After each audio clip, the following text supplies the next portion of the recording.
Hey guys, welcome to once again GK facts connect में एक बार फिर से आप सभी का स्वागत है एक न्यूज़ के साथ। ये न्यूज़ डायरेक्टली न्यूयॉर्क से है, मतलब कि जो कि अमेरिका में स्थित है। यहाँ पर होता क्या है, एक व्यक्ति के द्वारा अपनी इंसानियत को पैरों तले रौंद दिया गया है। उनके द्वारा एक व्यक्ति को, दूसरे व्यक्ति को कुछ बातें कही गई, कुछ हेट स्पीच दी गई हैं। ये व्यक्ति कौन है, इन सभी पॉइंट्सों के बारे में डिस्कस करेंगे। और याद रहे कि ये जो न्यूज़ है बहुत इंपॉर्टेंट है। साथ ही ध्यान रखना, कहीं ना कहीं इस न्यूज़ से अगर ये फैल रही है न्यूज़, इससे जो है पूरे देश में कहीं ना कहीं विरोध किया जा सकता है, कहीं ना कहीं रैली निकाली जा सकती है, जो कि एक व्यक्ति के द्वारा उसने जो अपनी इंसानियत को रौंदा है। सो देखते हैं ये व्यक्ति कौन है। सबसे पहले इमेज में आपको दिख रही होंगी 1, 2 और ये 3 इमेज। इस व्यक्ति का बहुत ही ज़्यादा इंपॉर्टेंट रोल रहा है। किस तरीके से उसको देखते हैं। सो ये जो व्यक्ति है, ये अमेरिका के पूर्व राष्ट्रपति बराक ओबामा के एडवाइज़र रहे हैं। इनके द्वारा कुछ मतलब कि हेड स्पीच दी गई है, ठीक है। एक किस व्यक्ति को, जो कि एक फूड कार्ट वेंडर है। एक फूड कार्ट वेंडर कौन है, ये है, इस व्यक्ति का नाम है मोहम्मद हुसैन। इस व्यक्ति का नाम क्या है, मोहम्मद हुसैन। मोहम्मद हुसैन को जो है इनके द्वारा कुछ बातें गलत की गई हैं, क्योंकि ये मुस्लिम है। और इसके द्वारा इन्होंने कहा कि ये जो है हमास में जो जंग हो रही है, हमास और इजराइल की, उसके बीच जो हमास के साथ जो गिरोह है या फिर इजराइल के साथ जो गिरोह है, इनका कहना है कि इन्होंने हमास के ये हमदर्द बन रहे हैं। पर वीडियो में ऐसा कुछ सामने नहीं आया, ठीक है। तो Stuart Seldowitz, a former national security council adviser under Obama, was reportedly arrested for harassment of a cart vendor in New York. So New York कहाँ पर है, ये अमेरिका के अंदर है। और ये जो व्यक्ति मोहम्मद हुसैन, ये अपना फूड कार्ट वेंडर लगाता है, जो कि लोगों को फूड प्रोवाइड करते हैं, ठीक है। और इस व्यक्ति के द्वारा ये जो अमेरिका के जो एक्स एडवाइज़र रहा है, अमेरिका के जो प्रेसिडेंट से बराक ओबामा, उनका एक्स एडवाइज़र रहा है, इसके द्वारा कुछ बातें इसको कही गई हैं। बातें क्या हैं, उन सभी को हम डिस्कस कर लेते हैं। सो चलिए सबसे पहले आ जाइए फर्स्ट पॉइंट पर। बता चुका हूं मैं आपको कि ये जो व्यक्ति है, ये अमेरिका के पूर्व राष्ट्रपति बराक ओबामा का एक्स एडवाइज़र रह चुका है। इसके द्वारा कहा गया है कि गाजा में और ज़्यादा फिलिस्तीनी बच्चों की मौत होनी चाहिए। आप लोगों को बता दें कि अभी तक लगभग 5000 से प्लस का डाटा चला जा चुका है, जो कि फिलिस्तीनी बच्चे जो हमास में मारे गए हैं इजराइल के द्वारा। अब बच्चे कहीं के भी हों, या इजराइल के हों, ठीक है, या हमास के हों, या भारत के हों, या फिर किसी और देश के हों, जो बेकसूर है वो बेकसूर है, ठीक है। जंग में मारे गए बच्चों की संख्या बढ़नी चाहिए, ये भी कहते हैं। कौन कह रहा है, ये स्टुअर्ट सेल्डोविज कहना, जो कि ओबामा के एक्स एडवाइज़र रहे हैं। उन्होंने ये बात न्यूयॉर्क में कही। न्यूयॉर्क अमेरिका में है। हालांकि ये साफ नहीं है कि स्टुअर्ट ने ये बात कब कही है, ठीक। चलिए, ओबामा के पूर्व एडवाइज़र सेल्डोविज ने कहा, गाजा में अब तक लगभग 5000 से ज़्यादा बच्चे मारे गए हैं और ये काफ़ी नहीं है। मतलब उनका कहना है कि ये कम नहीं है, अभी और भी ये तादाद बढ़नी चाहिए और बच्चों को मारा जाना चाहिए। लेकिन स्टुअर्ट नहीं जाते वहाँ से। जब वो दुकानदार कहता है कि आप यहाँ से चले जाइए, क्योंकि आप जो है यहाँ पर कुछ हेट स्पीच, कुछ गलत बोल रहे हैं, स्टुअर्ट वहाँ से नहीं जाते और दुकानदार से बोलते हैं, तुम आतंकी और आतंकवाद का समर्थन करते हो, जबकि ऐसा कुछ नहीं है।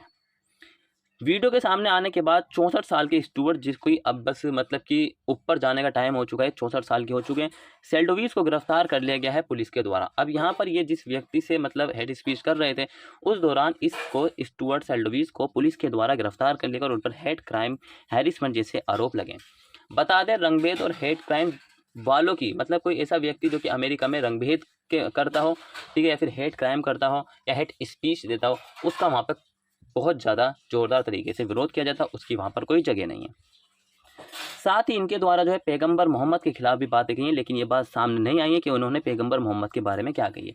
अब ये पॉइंट्स बहुत ही इंपॉर्टेंट बन जाता है, जो कि स्टुअर्ट सेल्डोविज के द्वारा कहा जाता है।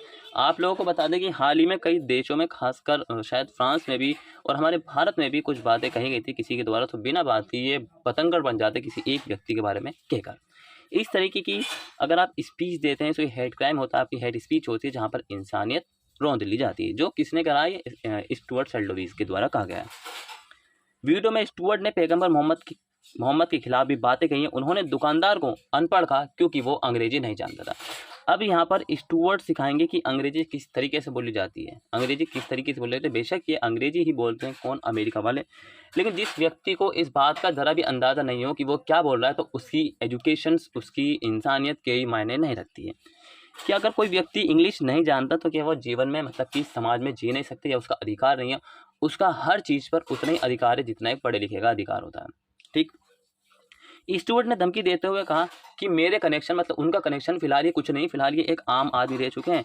एक टाइम था जब ये अमेरिका के जो प्रेसिडेंट थे बराक ओबामा, उनके एडवाइज़र थे। लेकिन बता दें, अमेरिका में जिस तरीके से आपको पता है अगर एक बार सत्ता छूट जाए या कोई भी सरकार हो किसी भी देश की, उस वक्त भीख मंगो जैसी उनकी स्थिति हो जाती है। जैसी भारत में कांग्रेस की हुई थी, फिलहाल उन्होंने अपनी जो है सिचुएशन मतलब कि उनकी जो कंडीशन थी, उनका जो स्टेटस था थोड़ा ठीक कर लिया है। ठीक है, जैसी सरकार खत्म उसके सारे के सारे शौक खत्म। तो ये बता रहे हैं कि मेरे कनेक्शन मिस्र की पुलिस से हैं और मैं जो है तुम्हारे खिलाफ, उन्होंने कहा मिस्र के की जो पुलिस है उनसे उनका कनेक्शन है। मिस्र की एक एजेंसी है जिसका नाम है मुखाबरात, तुम्हारे माता पिता को पकड़ लेगी, उन्हें टॉर्चर किया जाएगा। क्या तुम्हारे माता पिता को अपने नाखून प्यारे नहीं है? क्योंकि जो एजेंसी होती है खुफिया, वो सबसे पहले एक एक करके नाखून उतारती है, उनका ये कहना है। दुकानदार हमास से हमदर्दी जता रहा था, स्टुअर्ट का कहना। लेकिन जो वीडियो सामने आई है, वीडियो में आपको दिख रही होगी, ठीक है, दिखा चुका हूँ मैं आपको वीडियो, उसमें ऐसा कुछ नहीं है जो कि मोहम्मद हुसैन के द्वारा कोई हमदर्दी जताई गई हो। गिरफ्तारी के दौरान स्टुअर्ट ने कहा, मुझे अफसोस है कि पूरी मतलब जो मैंने वीडियो में जो मैंने बोला है वो सोशल मीडिया पर गया, लेकिन पूरी दुनिया को वो सच्चाई नहीं पता लगी है। भाई गलत बात की सच्चाई कभी नहीं पता लगती, गलत बात जो है वो नहीं पता लगती। मैंने वो सारी बातें इसलिए कही क्योंकि वो मुस्लिम था। मतलब तुम एक व्यक्ति के पीछे पड़ चुके हो, ठीक है, मुस्लिम था, हमास से हमदर्दी जता रहा था, वो आतंकियों के मारे जाने से दुखी था। लेकिन वीडियो में विक्रेता कौन, जो कि फूड कार्ट वेंडर है, ऐसा कुछ नहीं दिखाया गया वीडियो में। इसराइल और फिलिस्तीन मामलों के जानकार रह चुके हैं स्टुअर्ट ओबामा प्रशासन में national security council south Asia directorate के डायरेक्टर रह चुके हैं। साथ ही वो अमेरिकी विदेश विभाग में इजरायली और फिलिस्तीनी मामलों के ऑफिस के डिप्टी डायरेक्टर भी रहे हैं। ठीक है, सो यहाँ पे इनका कुछ स्टेटस है जो कि प्रशासन में इन्होंने मतलब कि एडमिनिस्ट्रेशन में आए हैं। स्टुअर्ट अमेरिका में रंगभेद और हेट क्राइम की जगह नहीं है। यहाँ पर विरोध किया जाता है पूरी तरीके से। एक एजेंसी के द्वारा जिसका नाम है रॉयटर्स के द्वारा, जो अमेरिका के विदेश विभाग के स्पोक्स पर्सन है मैथ्यू मिलर ने कहा, हम रंगभेद और हेट स्पीच का पूरी तरह से विरोध करते हैं। उसके बाद जब व्यक्ति गलत होता है तो गलत के साथ कोई खड़ा नहीं होता, लेकिन जो सही व्यक्ति होता है हमेशा उसके साथ खड़े होते हैं। वहीं हमारे देश में मतलब कि उन्होंने कहा हमारे देश में इसके लिए कोई जगह नहीं है। कहना है किसका, मैथ्यू मिलर का, नहीं है। वहीं घटना के बाद न्यूयॉर्क के लोग मुस्लिम दुकानदार के समर्थन में सामने आए। भाई जो सही है हमेशा उसके समर्थन में लोग उतरते हैं। रैली निकाली गई और उसकी दुकान पर बड़ी संख्या में लोगों की भीड़ हो गई। देखिए एक घटना ने कितनी बड़ा मतलब कि ट्रांसफॉर्मेशन किया है कि उसके द्वारा कुछ हेड स्पीच दी गई है, किसके द्वारा, स्टुअर्ट सेल्डोविस के द्वारा, और उसी के खिलाफ लोग उस मुस्लिम दुकानदार जो कि मोहम्मद हुसैन है उसके समर्थन में आ चुके, उसकी दुकान पर और भीड़ हो गई। इससे क्या होगा, देखिए वो बात सारी ठीक है, लेकिन ये और भी अब रोज़गार अपना कमा सकता है। शायद इसके साथ अगर कोई और लोग भी काम कर रहे होंगे वो भी कमाएंगे। ठीक, सो आपको पता होगा कि अब तक जो है 4 दिन से ज़्यादा हो चुके हैं हमास और इजराइल की जंग को आपको पता होगा कि जंग जो क्या चल रही है, हमने शायद बताया होगा आपको। ये जंग जो शुरुआत 7 अक्टूबर को हुई थी, सुबह में जो हमास के द्वारा 5000 मिसाइलें दागी गई थी। सबको लगता है कि उनकी दोनों की जंग, लेकिन इस बार जो हमास ने मिसाइल दागी थी उसने सऊदी अरब को चेतावनी देते हुए दागी थी। उन्होंने कहा था कि सऊदी अरब इजराइल के साथ कुछ जो संबंध बना रहा है उनको, क्योंकि इजराइल एक अच्छा सच्चा मित्र नहीं बन सकता। अब तक 1200 इजरायली और 14,000 से ज़्यादा फिलिस्तीनियों की मौत हो चुकी है, जिसमें 5600 बच्चे और 3500 से ज़्यादा महिलाएं हैं। अब ये जो देखिए, चाहे इजराइल के यहाँ से लोग हों या फिर फिलिस्तीनी के यहाँ से लोग हों, लेकिन लोग हमेशा याद रखना, जंग में हमेशा बेकसूर ही मारे जाते हैं। जो बड़े बड़े लोग हैं वो अपने घरों में बैठे रहते हैं, इसलिए हमेशा पॉजिटिव रहिए। उस अमेरिका के जो एक्स एडवाइज़र रहा है ओबामा का, उसकी तरह बिल्कुल नहीं। उसने अपनी जो है पूरी तरीके से जो उनकी इंसानियत थी उसको पैरों तले रौंद दिया। तो गाइस आज की जो एक इंपॉर्टेंट न्यूज़ थी यहीं से थी। अब आपको हर 3 दिन में 2 दिन में एक न्यूज़ मिलती जाएगी। बने रहिए जीके फैक्ट्स के करंट के साथ, और भाई लगातार क्लास को देखिए, इसको शेयर करिए कि इस तरीके की जो अमेरिका में हरकत की गई है। लेकिन कहते हैं लोग बहुत बढ़िया होते हैं, ईमानदार होते हैं, उनमें इंसानियत होती है, इसलिए वो लोग उस दुकानदार के समर्थन में आए हैं। ठीक है, till then take care, all the best, have a nice day, thank you for watching this video all of you.